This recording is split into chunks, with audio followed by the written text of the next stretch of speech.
Hi, Danette. Active learning is particularly salient right now since you're looking at active learning this week. And I hope that you'll find this current week's unit helpful. And I appreciate what you did here. I like having the original and then the revised. It is nicer because it matures the objective. It takes them beyond the whiteboard. And I like the fact that you said do not use an interactive whiteboard because typically someone might slip that in, but I think it's good to let them know what they're not to use. And I like that, and I'll jump ahead here, that in your learning assignment that you have add at least one strategy that promotes it, and then you define it, manipulating the environment and observing effects. I think that's helpful because it's not overwhelming, and it creates a nice onboarding to active learning.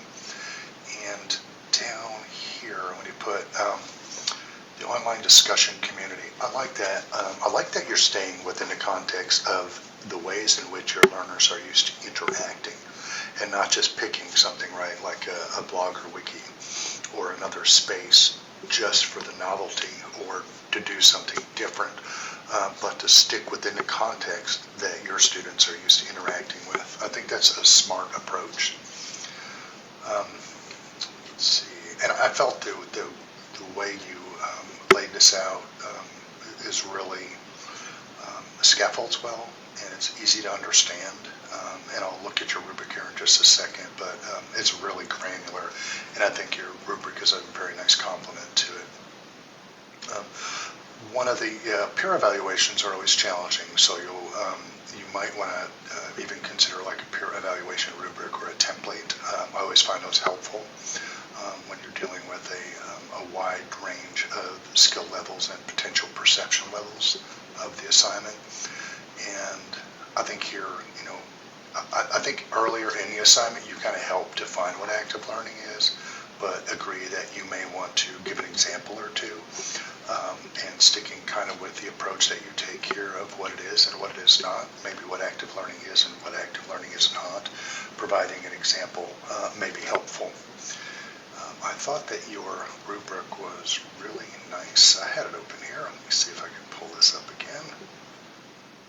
Okay, I think I shut it down. I think it's worth opening up and taking the time. Well, meaningful learning framework.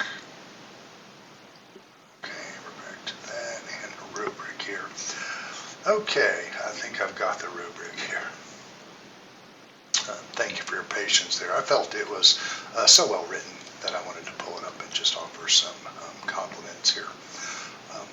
I feel like if I'm the student, this is such a nice compliment to the lesson that I feel like I could just take this rubric and look down and see exactly what you want to give me. And it also aids in the definition. Like here we said, thoroughly describe all the active learning strategies employed in the lesson. And peer reviews provide meaningful feedback on peer lessons planned in a positive, encouraging, and constructive manner.